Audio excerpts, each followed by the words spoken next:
Hi, I'm Chris Sarandon, and welcome to Cooking by Heart, where we revisit the vivid memories of the food we grew up with and the people and the stories attached to that time in our lives. Today, my special guest is the inimitable Carol Kane.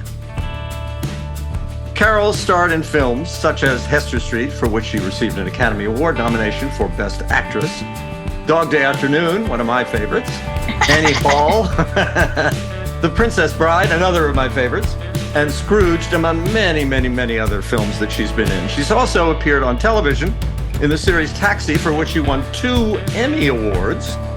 She played the character of Madame Morrible in the Broadway musical Wicked, and she was a main cast member in the Netflix series Unbreakable Kimmy Schmidt. And during Star Trek Day, I'll get it out, 2022, it was announced that Kane would be joining the season 2 cast of Star Trek Strange New Worlds. She joins us today from London, England, where she is filming a new television series. Carol Kane, my friend, welcome. Hi, Christopher. It's so nice to see you. I have to plug one more thing. Absolutely, plug. I want everybody to watch it. I'm part of an Amazon series. Oh, I didn't know that. Called Hunters, starring someone you know, Mr. Al Pacino. Right. Everybody. In fact, Joanna and I watched it during the pandemic. It's been on for a couple of years, right? Season 2 is coming out soon. Oh. Apparently that's our last one, but maybe if everybody watches it, it won't be. Yeah. And I'm excited because we love the series and we're sort of devastated when it didn't come back. That's brilliant. Okay, enough plugging. All right, enough plugging. Onward. So my first question I always ask everybody is about provenance, where we're from, because that has a lot to do with the sort of theme of the show is growing up someplace. So you were born in? Cleveland, Ohio. Mm-hmm. And you lived there for how long? When I was 9 and part of 10, I lived in Paris with my family for a year and a half. And then with whom? My family. With your family. Okay, so let's go back then to Cleveland. So you spent the first 9 years approximately in Cleveland. Okay. What was it like growing up in Cleveland? Was it an urban or suburban existence? Suburban. Cleveland Heights. Yeah. Oh, Cleveland Heights. Yeah. I know Cleveland Heights because I have uncles and aunts who lived there for many, many years. They're all gone now, but they lived in Cleveland Heights, and I would visit them in the summer. Yeah. So tell me a little bit about mom and dad. Well, my beautiful mama is in the other room right now. Oh, wow. With me in London, and she's 96 and still playing the piano and composing. And my papa is gone. Mm-hmm. They were, together when I was born, but unhappily so. Yes, this is a ubiquitous story with some people. This is not a new.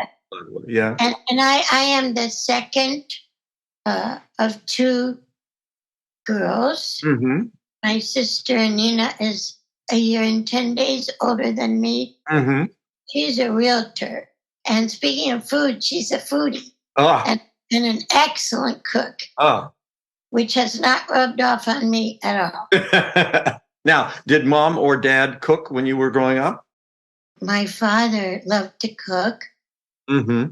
And also, we had a housekeeper / nanny named Pauline. Mm-hmm.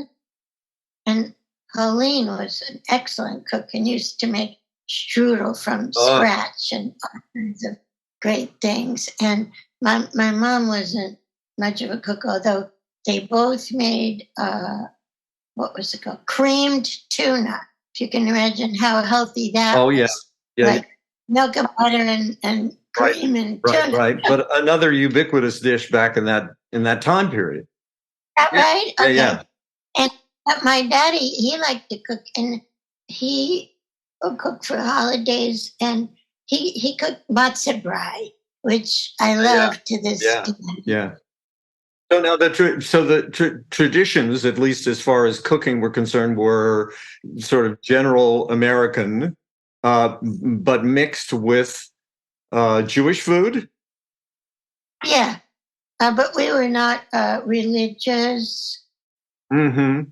But yeah, there were things, matzo brie. And my Uncle Jack used to, I remember, come over most every Sunday with smoked fish and lox and bagels. And that we loved. We loved that. Yeah. Well, anyone who's grown up in or around New York or lives in New York, for that matter, or basically any kind of urban center, but particularly New York, Los Angeles, are familiar with that Sunday morning tradition. Smoked fish, bagels, lox, cream cheese, onions. We augment with capers. Of course you do, darling. Nowadays, I would like to augment with caviar, but it's too expensive. Yes, it's too bloody expensive, for God's sake. So what was it like around the dinner table? Were you guys sort of a traditional around the table family, or did people eat at different times? Was it kind of fractured? I have a lot of blanks in my memory, childhood, because, I don't mean to sound, tragic and pathetic, but it was a difficult time. And I don't remember a lot about around the dinner table, except that probably it was stressful. Mm-hmm. Did you have a good relationship with your sister? Did you guys share anything that was culinary in any way? Well, we were very young then, 9 and 10 when we both went to France and then back for a year. And then we were each sent to separate boarding schools because my parents, which we didn't know at the time, were getting a divorce. Right. And they sent my sister to a Quaker boarding school. Interesting. In Carolina, where she could have a horse. Oh, because she was into horses? And nature. And I was always and forever obsessed with acting. Had started already children's theater in Cleveland. And speaking of food, like if I wasn't in a play, I didn't care if I could just sell hot dogs or whatever. I was happy. Yeah. And they sent me to a wonderful boarding school in Darien, Connecticut. Yeah, up in my neighborhood, where the great Mike Nichols went. It was called Cherry Lawn. It's not there anymore. And from what age? 11 and 12, I guess. What was the food like at Cherry Lawn? Or was it Cherry Lawn, Cherry Hill? What was it called? Cherry Lawn. I don't remember. It was not memorable, obviously. No. I'll tell you what was memorable is that at some point there, I decided I was way too fat. And I was quite a chubby child. Welcome to the club, by the way. So was I. Wow, can't imagine that. But then I put myself on the Duke University rice diet, with rice and fruit, and it really worked, but it was very strict. And then I will tell you something about my childhood, which is at the breakfast table. For breakfast, I was obsessed with one food, and I don't know where it came from, but all I would eat for breakfast was hot dogs with ketchup on them, with no bun or anything. Very interesting. I mean, I don't know where the hell that came from. It didn't run in the family or anything. Well, but we have 9 grandchildren, right? And so we're seeing eating habits running from kids from 2 years old up to 12 at this point. And the predilections of children are just there's no way to open that puzzle, because last night one of our 4-year-old grandchildren was here last night, and basically all he eats is pasta.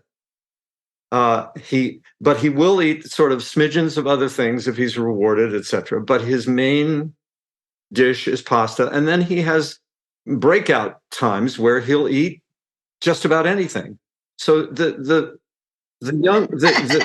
mind is not decipherable. You can't enter into what the logic behind it, I guess is what I'm saying. Well, thank you for your tolerance. And then, so hot dogs with ketchup, that's obviously something that you remember very vividly. Anything else from when you were little? In Paris, my sister and I had in common that we, fell in love with all the croissant and pain au chocolat. And we had an apartment where you had to go up like 5 flights of stairs.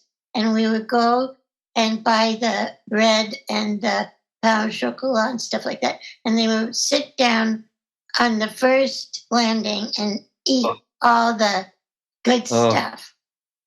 And end up taking home the baguettes, but gone would be the pain au chocolat. Yeah.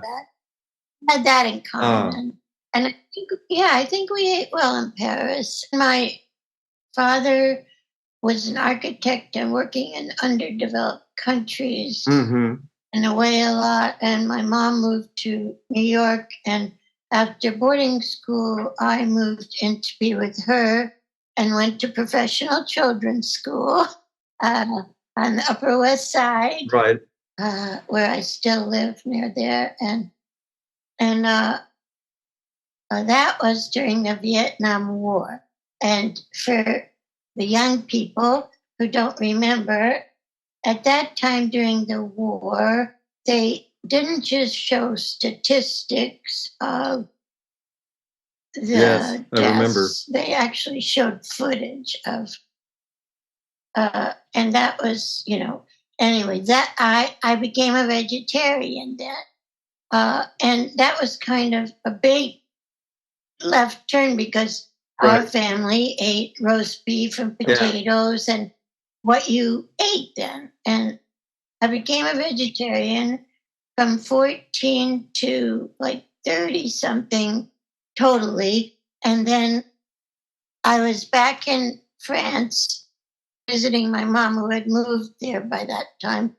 And I went to see a doctor there who said to me, "You need to eat fish because there's something in it that you need for your brain that you can't get." And I was so relieved and grateful because in those days, I know there was nothing I did to it eat myself. if you were a vegetarian. It was like, oh, you did. So it was like that famous scene in Five Easy Pieces where,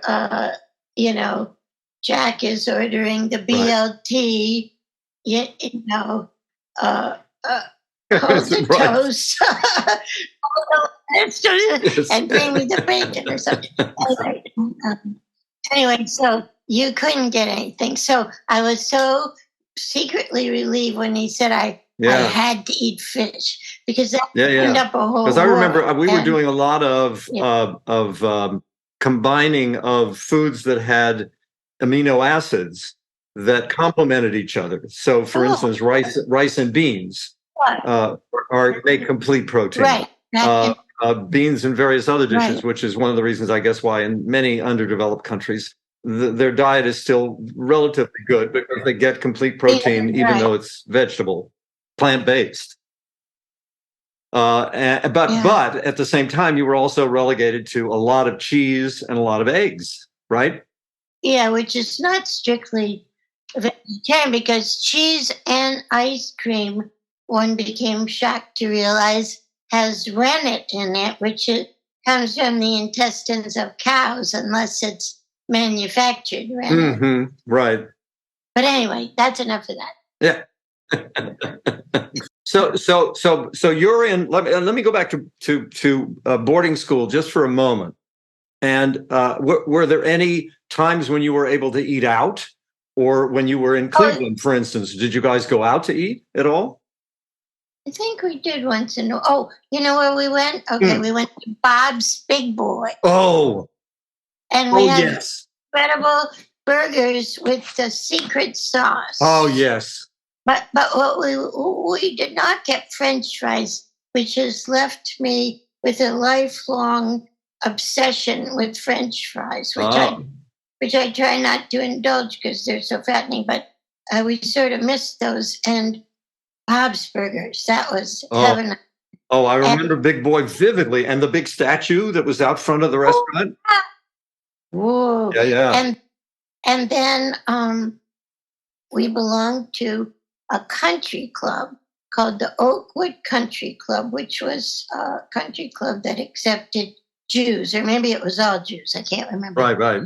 And they had a little canteen there where they sold these unbelievable hamburgers. And as you can see, this is back in my carnivore days. Right. So I remember those. And at a certain point, because I moved back to be with my mom, and my dad wasn't there, my sister wasn't there, and my mother was working to make a living. She's a musician and composer, but she was working in like piano bars. So her living was made at night. Right. I was a teenager coming home from professional children's school, and mostly got used to eating by myself in bed. My mother and I, it's pretty bad. We eat in bed a lot because sort of eating by ourselves at strange hours. And I guess I would put the TV on, right, eat my meal in front of the TV. And I loved that. And I've gone through that as well. We do that sometimes, Joanne and I both. Because you're all in different places working. And yeah, but sometimes when we're together, we'll sit in front of the TV and we'll watch Jeopardy or... Oh, and we used to have, wait a minute, we used to have TV dinners, which I loved. Oh, even when I was quite little. And we would sit in front of the TV with TV trays. Each of us with a TV tray. Right, those ready-made trays, right. Nonsense TV dinners, which so good. And they had like, this is bringing something. They had like applesauce and mashed potatoes and all this stuff. Yeah, turkey and gravy. Yes, everything. Corn. Yep. And oh gosh, they were so good. Oh yeah. And that's like, in that Woody Allen movie where all the people are entertainers, and he invites all his clients for Thanksgiving. And what Thanksgiving is Swanson's turkey TV dinners. Right. Each of the people have. And that was a big deal for me. Yeah. Yeah. Isn't it interesting how just as we kind of, we riff on meals and what things were like, that suddenly stuff comes back. Yes. Things that we hadn't thought about for so long, suddenly they're back in our memory and in our olfactory and in our, in our taste buds. They were so good. And then as I grew up, I began to eat applesauce with baked potatoes, which are my favorite food. And I also began to need to have applesauce with Chinese food. Yes, I don't know why. Interesting combination. Obligatory to me. And like when I was doing Wicked, where I would eat dinner, I couldn't eat before the show because I couldn't do it. Yeah, I know the feeling. I would get home at 11:30 or 12. Right. And order in from Empire Szechuan and have my Empire Szechuan and my applesauce. You furnish the applesauce, they furnish the Szechuan. Exactly. Yeah. So take me back then. We've sort of gone through Cleveland. We're in Paris. We're eating croissant on the steps of your apartment with your sister, chocolat, the croissant and chocolat, right? By the way, folks, for the listeners here, if you're ever traveling and you go to Paris, the one thing you have to do is to go to a French bakery, just about any French bakery, and get some croissant and sit down and have a cup of coffee and have a croissant. There's nothing like it in the world, anywhere. Yeah. Any other Parisian food that you remember from when you were a kid there? I remember that my mama made homemade mayonnaise, which the housekeeper taught her to make, and it was so good. Eggs, oil. Oh, it was wonderful, and it seemed like magic, and it was so. I guess it was easy, but you never had homemade mayonnaise in Cleveland. No, and it's interesting because you mentioned having listened to my the podcast that I did with my 3 kids, all of whom are foodies and great cooks, and my daughters on and off make their own mayonnaise always. Particularly my daughter Alexis, who's just really into it. My son as well. So great, so great. Olive oil, lemon, egg yolks, or vinegar sometimes. It depends. I can't remember what else, but at any rate. So anything else you remember from Paris? Well, then my mom lived there a long time, and then I would go and visit her, and we had just very few restaurants like on the street where she lived in a hotel for 5 years called Grand Hôtel des Balcons, which means big hotels of the balconies. And it was a little tiny, and it still is, beautiful little hotel near the Luxembourg Gardens. Mm-hmm. She ate every meal out because she lived in a tiny little room with not only no kitchen, no bathroom even. No bathroom. She shared a bathroom? In the hall. Yeah. And then they fixed it up, and every room has a bathroom now. And we go back, except for COVID, at least once a year. Mm-hmm. And we have one macrobiotic restaurant that we love called Guinamay. Mm-hmm. We have one French restaurant, same street, called Le Bidon. Mm-hmm. Back in the day, she always ate at a place called La Cambuse, which was across the street from the hotel. And when they closed, it was like the end of the world. Oh. That was her kitchen. And even if she was sick or something, La Cambuse would send her food to her hotel room, which they didn't do for anybody. Right. Now Le Bidon sometimes does that for us. But right. we're in Paris, but we don't eat anywhere except when we're treating people. We take them to La Méditerranée, which is a famous old French fish restaurant, mm-hmm. facing the Théâtre d'Odéon, and it's very beautiful. And that's it. 4 right. restaurants in all of Paris. These were restaurants rather than brasseries, right? They were not. Yeah. So it was sit down. Prepared meals, traditional French cooking? Well, yeah. Or Nouvelle? No, maybe Le Bidon is a little bit Nouvelle, but that just opened about 5-6 years ago. Mm-hmm. Mm-hmm. Yeah. And one of the things that I remember about eating in Paris, too, is that so many of the restaurants have a history. Even the places that are sort of more touristy and famous, the brasseries, they've been there forever. Yes. And also there are places like the La Procope, which is the hat that the French revolutionaries wore. Right. It also became the name of a restaurant. So these restaurants have such history to them. I mean, it doesn't exist anymore in this country, really. The Closerie de Lila was next to our first French apartment. That's a very famous Closerie de Lila. I think mm-hmm. all the, Hemingway and Picasso and everybody. Yeah. Extraordinary history.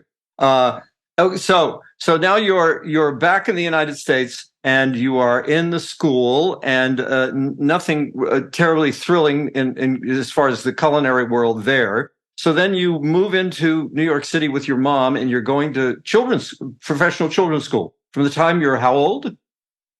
I think I was 12 and a half, maybe. Wow.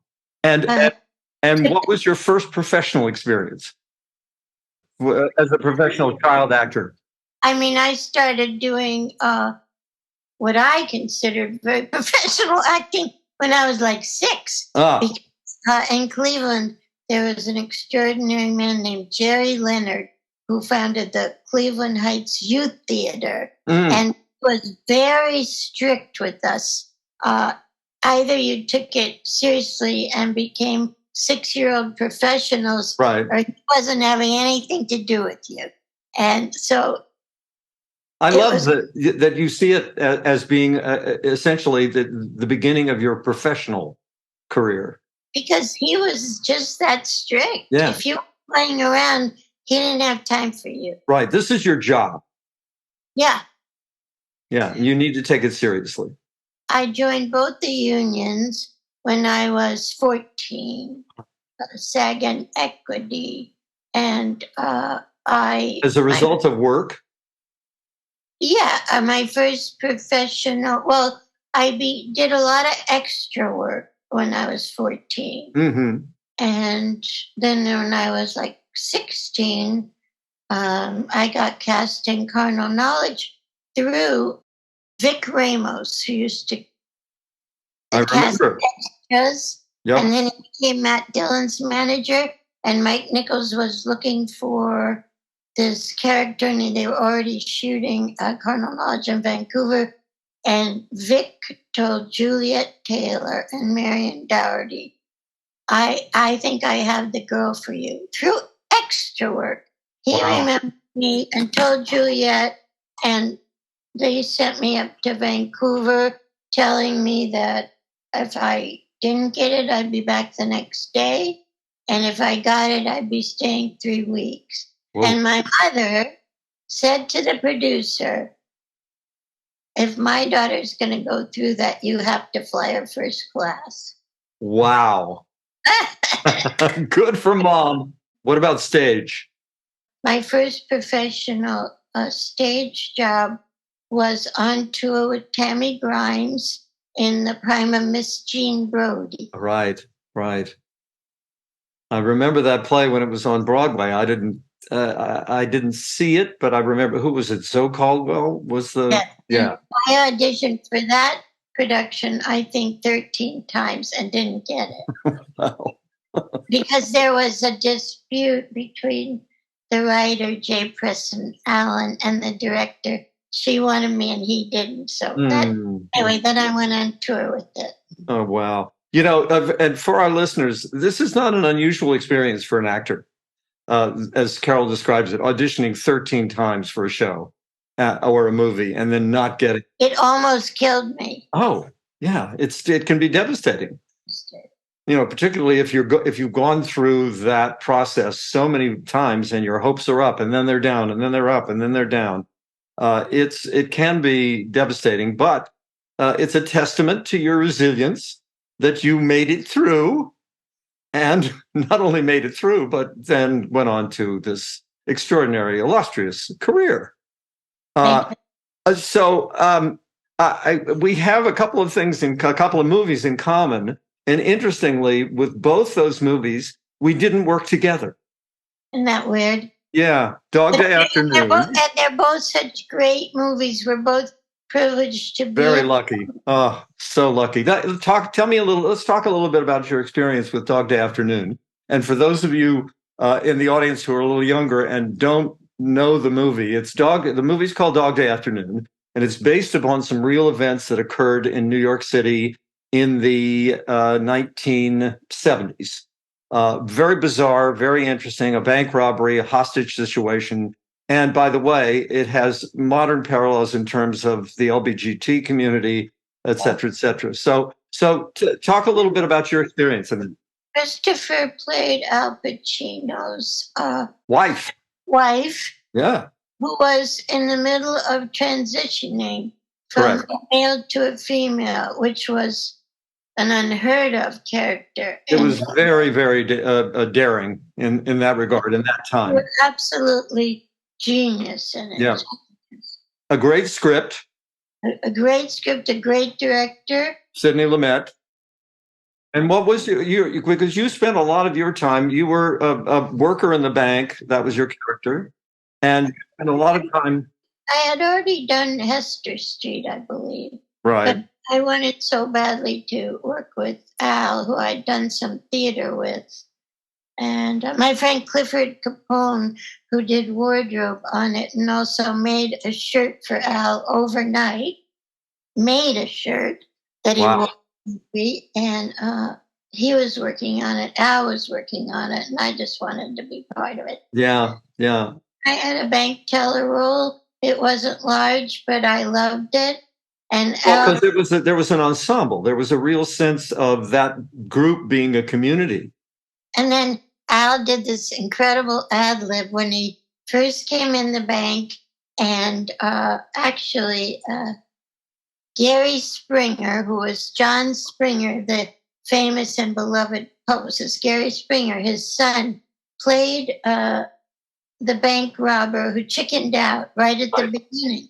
But as he left, he yelled out to Al's character, "Sonny, there's someone hiding under the desk." And that was me. Mm-hmm. And I had these strange little braid buns on either side of my head. Sort of pre-Princess Leia kind of buns. Yeah. Yep. And Al looked under the desk and saw me and said, "What's this, a squirrel?" That was an ad lib. And that it was so great. Anyway, I just remember, I felt we were all privileged to be in it. And Charlie Durney and Penny Allen, and Jimmy Broderick, James Broderick, right? The father of Matthew Broderick, the actor, but his dad was a wonderful actor as well. Yeah, it was an extraordinary experience in a lot of ways. So let me segue into the other movie that we were in together that we didn't work together, and that's The Princess Bride. How did that come about for you? I just was so lucky. It was one of the few times in my life when somebody called me, that somebody being Rob Reiner. Mm-hmm. I was doing a Beth Henley play up in, where did we all do those plays that Nico? Williamstown. Williamstown Theater, yeah. Nico Sakaropoulos was the I was up there doing a Beth Henley play, and I got a call one day from Rob Reiner, like Deus Ex Machina, Right. And Rob said, "Did I want to be in this movie and play Billy Crystal's wife?" And I said, yes. Of course, way before reading anything. And I, practically checked the phone line to see if somebody was playing a trick on me or something. And that was it. Right. It was a blessed event in my life, as it was for all of us. I think we all feel very lucky that we were involved. And not only the final product being something that we're all very proud of, but also the process itself, which was so wonderfully collaborative on the one hand, even though there was no improvisation. I mean, it was very different from Dog Day Afternoon in that there was improv in Dog Day. Al and I did a lot of. Oh, Billy! Now let's be fair. I'm getting back to you. Yes, right. There was a wonderful William Goldman script. And because I was working with Billy, I got to do a little improvising, because I remembered from the Oakwood Country Club, of which I have spoken, that you weren't allowed to go in swimming after you ate for at least an hour. And that, when we were making the chocolate things. And I grew up with that rule as well. Which I think sort of turns out maybe not Totally bogus. Just another way of our parents controlling us when we were kids. So anyway, so talk about let's talk about that scene that is so inimitable and wonderful. Did you guys rehearse? Billy and I got together in my apartment in Los Angeles. Mm-hmm. And we had both read the book, and we constructed a really lively and lifelike backstory for the couple. Yeah. For Miracle Max and Valerie. And then we also, riffed on what was in the book and had ourselves in the same world by the time that was over. Then on the day, but everybody was way over in London by the time we came over. We were in London for a couple of months shooting up in the Midlands. In Sheffield, we were not. And you and Billy were not there. And then we all moved to London, to Shepperton Studios, and that's where you guys shot that scene, right? And I don't recall a rehearsal, because what I do recall was that our makeup, which was to make us look hundreds of years old, Billy's makeup artist from Saturday Night Live, Peter, he invented it and constructed it, and he could only apply it, the prosthetics, the little rubber bits that were built, to one of us on the day, and that was Billy. My makeup artist was an English makeup artist who was wonderful but had no trial run. Oh. Therefore, I think that while Billy's took the usual 4 hours, mine took, I believe, about 9 hours. Oh, boy. And the only terrifying thing about that for me was, you know what, I just went like this on my jacket. Yes. And I thought to myself, I just touched the microphone. But of course, we don't have it. But Chris and I used to wearing microphones in our jackets. That's right.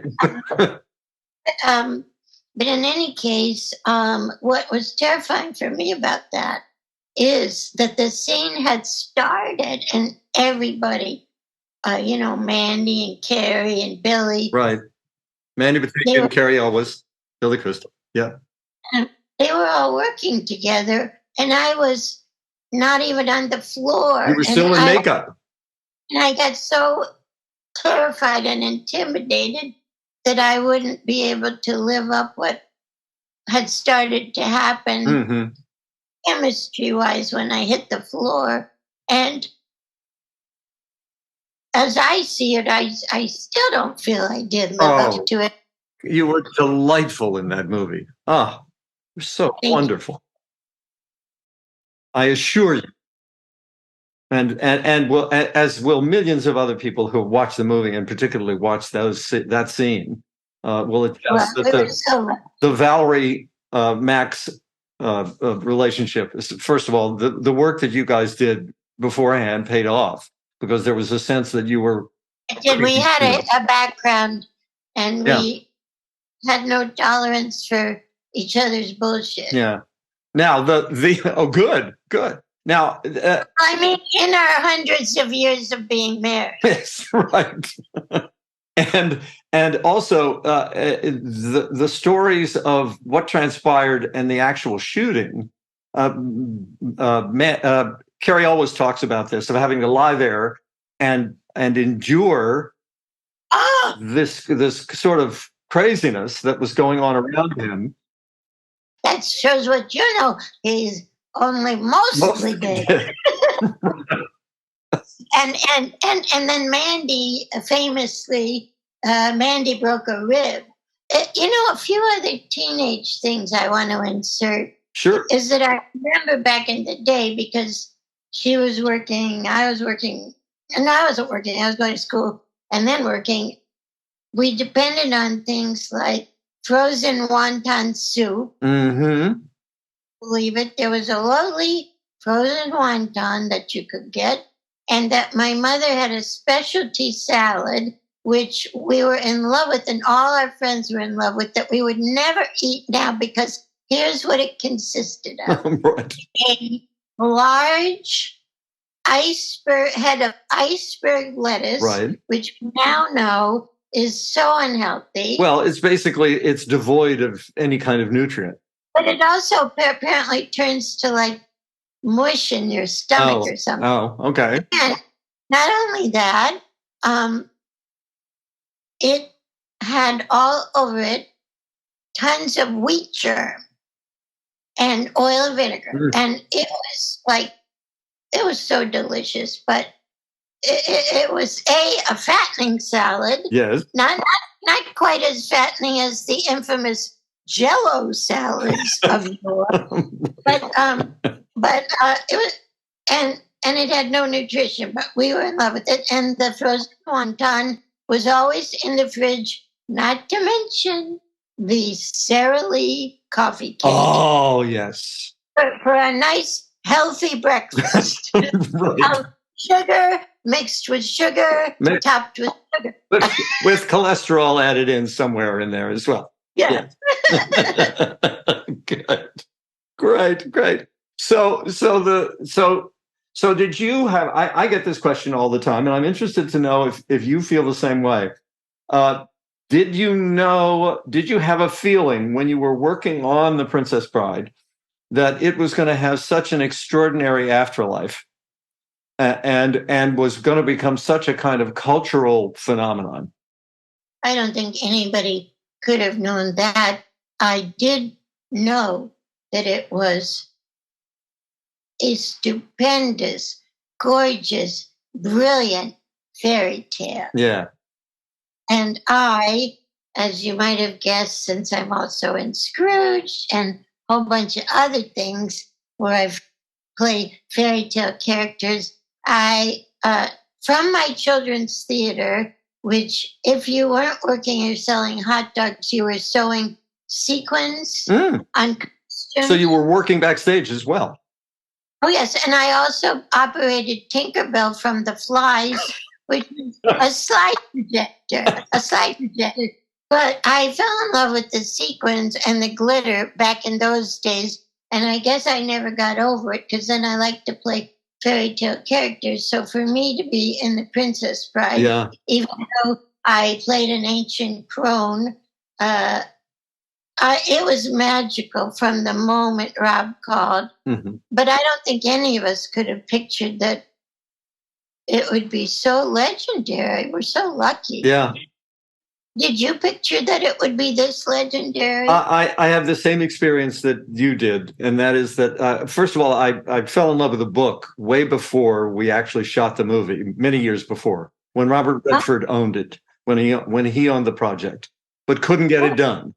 And then when I got the call to go and audition for Rob, I was over the moon because I loved the book. The dreaded word, audition. Audition, yes. But that one was actually fun as well because I arrived at Bill Goldman's apartment and I had just read an article in the paper about something that was happening with the New York Knicks. And I was a big fan. I am a big fan of the New York Knicks. And Bill Goldman's a big Knicks fan. And I walked into the room and they asked how I was. And I just unloaded about this situation with the Knicks. And Goldman and I got into a conversation, Bill Goldman and I. And we talked for like 15 minutes, about the Knicks. And Rob literally said, excuse me, but you think we might read this scene, right? And the wonderful thing was, and I'm sure that you had this experience with Rob, because I think everybody does with Rob Reiner, and that is he's a wonderful audience. Oh my God. And that's what makes him one of the things that makes him a great director. One of them. Well, notoriously, he would have trouble controlling himself from laughing out loud during the takes, especially when Billy got going. Wasn't he banished at one point? Yes. No, he wasn't banished. I mean, he was sent out of the room? Yes, he was sent to sit in the corner with a dunce cap on. Not to come out until he promised to stop laughing. Right.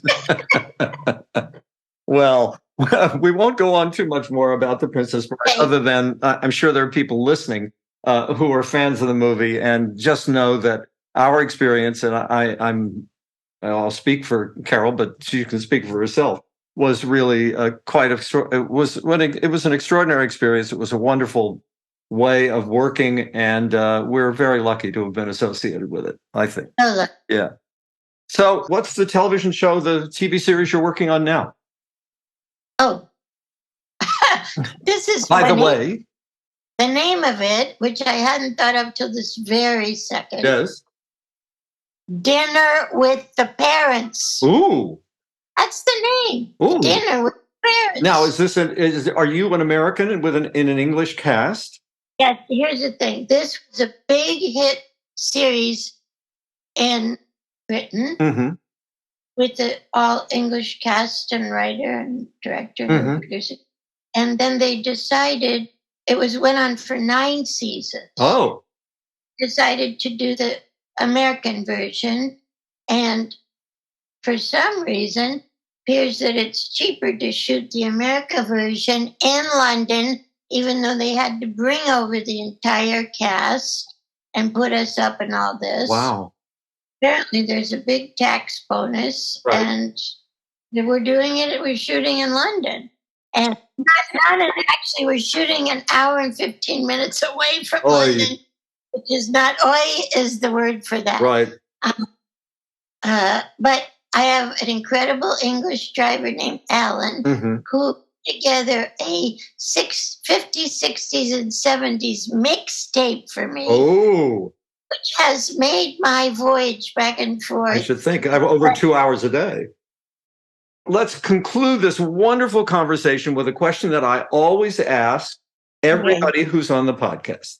If there's one thing that you recall from when you were a young girl that brings back a flood of either, taste memories, smell memories, or a memory that has to do with someone or an event that's related to food, what would that memory be?